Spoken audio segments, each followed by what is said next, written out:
Bapinyo ia ki kubor man lagas ni warklet ban subscribe ya kanai ka channel kana kicha.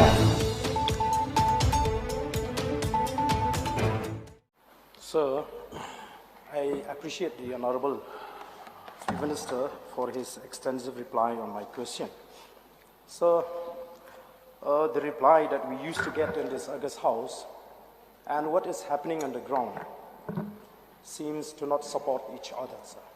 So I'm raising this question because till today, there is a constant fear in the mind of the people living in the border areas.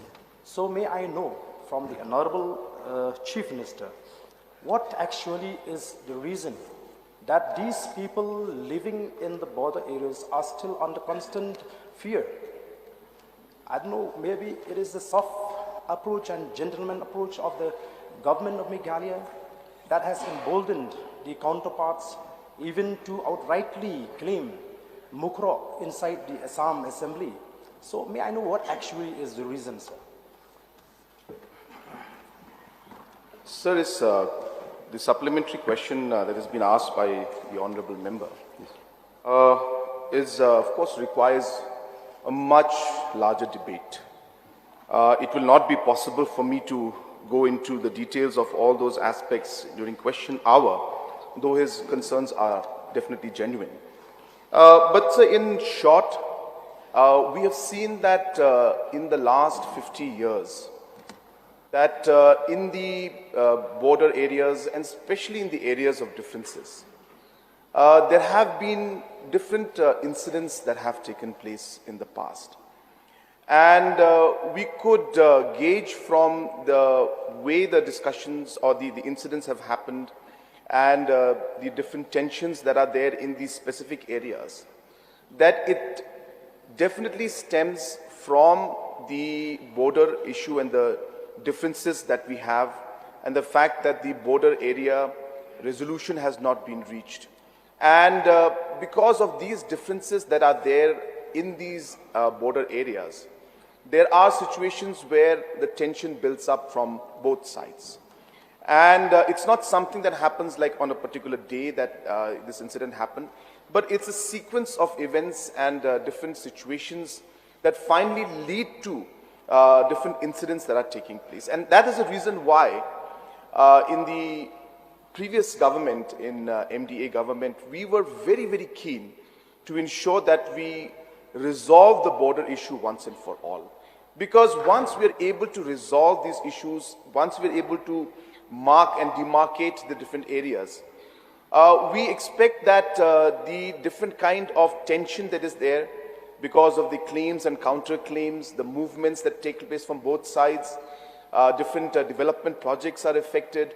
All these aspects then leads to these different incidents happening, and there is a continuous tension and pressure, and that's why we are firm as a government that in the first MDA government, we came to a memorandum of understanding in terms of the first 6 areas of differences, and we are working towards ensuring that as we move forward, we are able to resolve the other 6 areas of differences. So in a nutshell, that is what the crux of the problem is. But of course, there are many more facts and issues that are there that are specific to particular locations, which will require a larger debate, sir. Supplementary number 2, please. Sir, I understand that I don't want to raise the border issue. I just want to know about the safety and security of the people. This is a must. Whether we settle the border, whether it takes time or we can settle the border now, but at least the safety and security of the people should not be compromised under any circumstances. So reports keep coming, sir, even today, that the people living in the border areas, they are really frightening when they see that these government officials keep coming to the interior part of Meghalaya. Your second supplementary. Yeah, I will come to that. So therefore, may I know what is the exact step that the government has taken to ensure that this government of Meghalaya will not compromise as far as the security and safety of the people is concerned. We don't want another incidence of firing of death occurred in the border areas. That is my question, sir. Sir, again, as I said, the concerns of the honorable member are definitely genuine. And as we have moved forward, sir, as I mentioned, at different levels and different times in the past 50 years, tensions have built up during different occasions. But in order to ensure that we are able to control the situation and also provide the safety, security, and avoid, as the honorable member mentioned, any future incidents. Of course, number one step is to strengthen our own forces within our borders. And that is very important because it builds up the confidence of the people. And hence, as mentioned, that we have gone ahead and sanctioned new border outposts, new police stations, and we have enhanced the manpower, and all these different aspects and infrastructure work also will start there. So all these infrastructure in terms of security.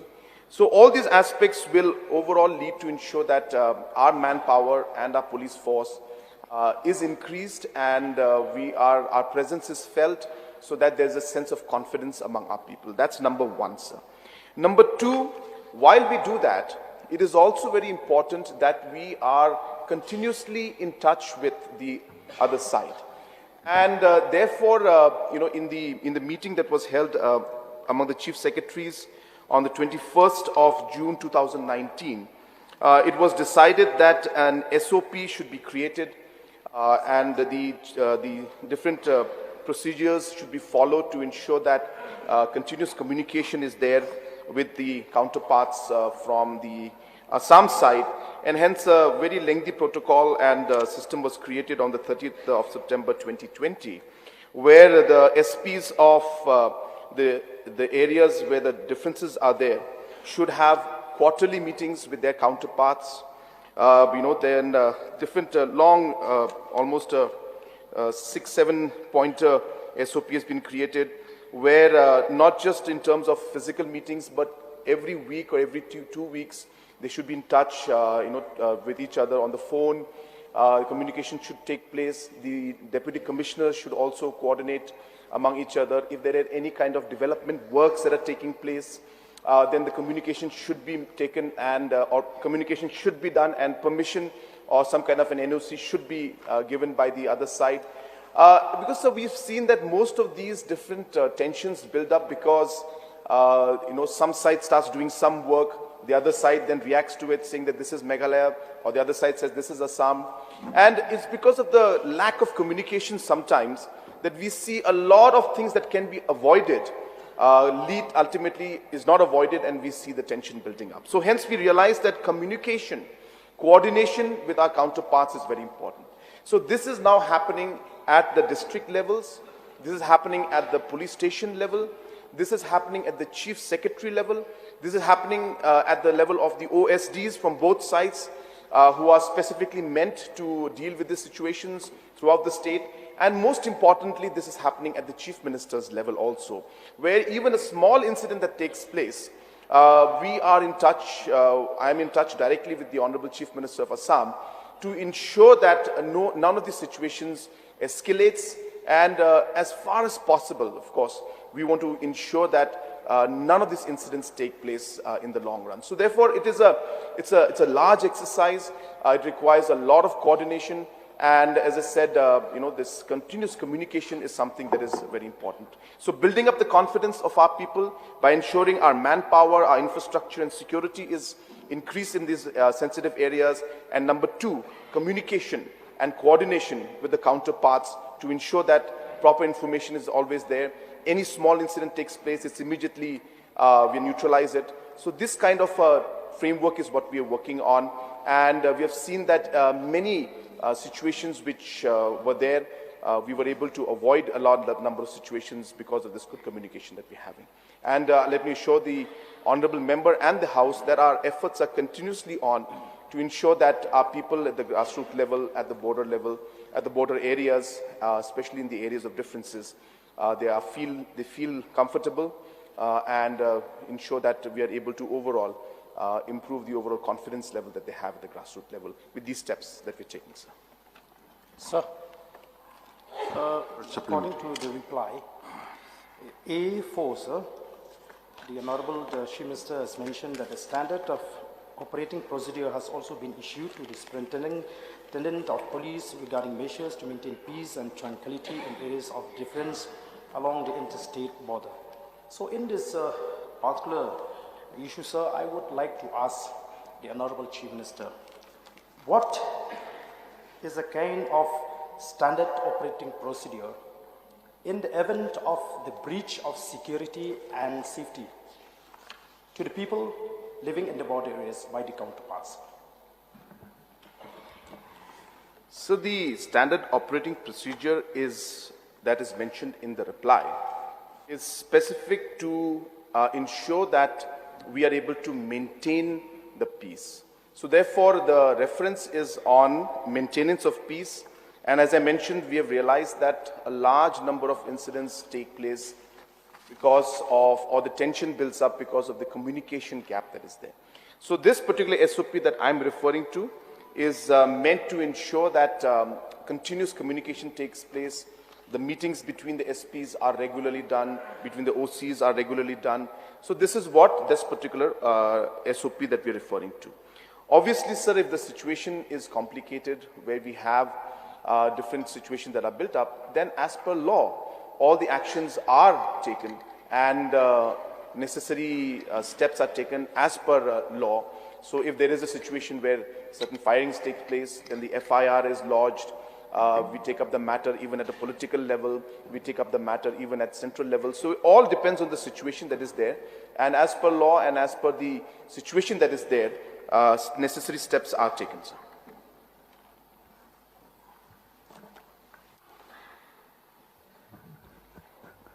Okay. Joki, please. Thank you, Mr. Speaker, sir. So I just want to know from the Honorable Chief Minister, when will the border outpost in Mukro start functioning, sir? Sir, it is already functioning, and the sanction also has already been done, sir. One more question, sir. So I just want to know whether the land has been identified or not for setting up of this border outpost. So that information is not with me as of now for a particular thing, but temporary arrangement has been made and temporary location has been identified. But for a permanent location, that information is not there with me as of now, sir. Sir, one more, sir. Sir, it is just a gentle reminder, sir. Since during the last year incident that was happening in Mukro, so all of the people in Mukro, they want that the forest check gate to be removed or to relocate to some other area. So what are the steps that has been taken by the government, sir? Sir, as we are aware that this particular incident is under the Commission of Inquiries, and hence we are not able to take up the entire matter. This particular issue of this shifting of the gate is very much within the Inquiry Commission's mandate, because these are the circumstances under which this incident took place. And hence, it will not be appropriate for me to reply to that. The Inquiry Commission is going on right now, and I would urge that let the Commission of Inquiries first complete their investigations. Supplementary question? Exactly, sir. Supplementary question. Sir, I would like to get a clarification from Honorable Chief Minister, because we are completely confused about the area, Mokro. This particular area, where it falls, whether it falls into a state of Meghalaya or Assam, a state of Assam. No, this is not related to the principal question. No. This is regarding the safety and security of the people. Yes, now, exactly. Exactly. You're sir. talking about the line of, exactly, sir. This also it's very relevant with the entire safety and security of the. Sir, for the benefit of the honourable member, first I have to ask him: is he confused, or is he asking me? I'm confused. No. The state as a whole confused. Why? Because I don't think anybody is confused. No. It sounds like you're confused. The people of the state. You put your question, sir. you could put your question, please. I'll put the question, sir. Because why we are getting the statement from, we have seen the statement made by Honorable Chief Minister. Your question, Assam. please. Yes. Yes. Because of that, I would like to know from this August House to get a clear picture whether Mukro areas fall into a state of Meghalaya or state of Assam.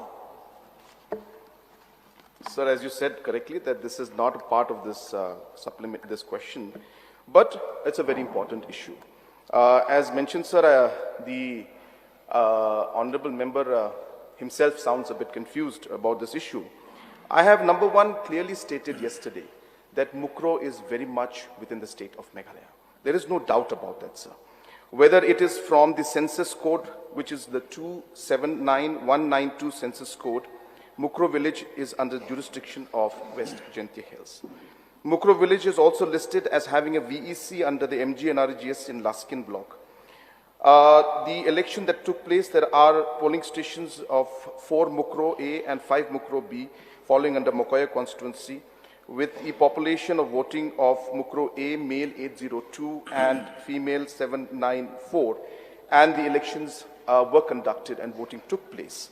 In the Mukro village, fair price shops from Meghalaya side of Mukro A, 235 ration cards and 1,285 beneficiaries, and in Mukro B, 179 ration cards and 944 beneficiaries are there.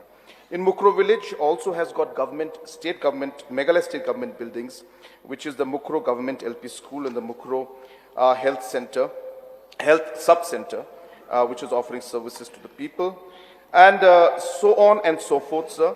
As of 17th March, in fact, the Mukro VEC has 502 job cards issued, and the residents of the area are getting the benefits through the state government in terms of the central schemes which are being implemented by Meghalaya state government under PMAYG, Jal Jeevan, SBM, and other developmental activities, sir. So I just wanted to clarify there is no confusion, and the other statements being made are statements that are made, but our stand is very clear that Mukro is very much part of Meghalaya, and the facts and figures I have given to you clearly indicate that Mukro is very much part of Meghalaya, sir.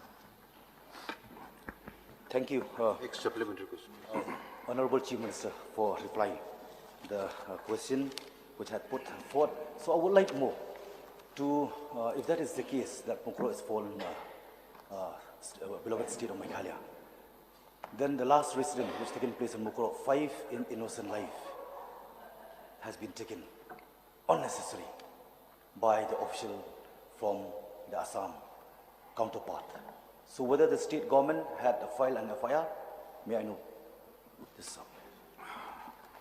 Sir, as mentioned earlier, that this is sub judice in the sense that there is a commission of inquiries, and sir, as per Rule 37.10, under the Rules of Procedure and Conduct of Business in the Meghalaya Legislative Assembly, it states that it shall not ordinarily, in terms of the conditions of accessibility of questions, so it should not ordinarily ask about matters pending before any statutory tribunal or statutory authority performing any judicial or quasi-judicial functions, or any commissions, or any commission or court of inquiry.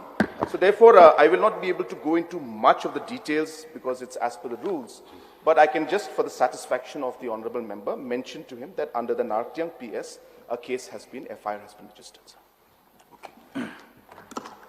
So last, my last supplementary question, sir. Okay, if that is the case, that you have registered the, this incident which has taken place. So may I know the case number, sir? Because this is for the benefiting, not for me, not for VPP, but for the people of the state.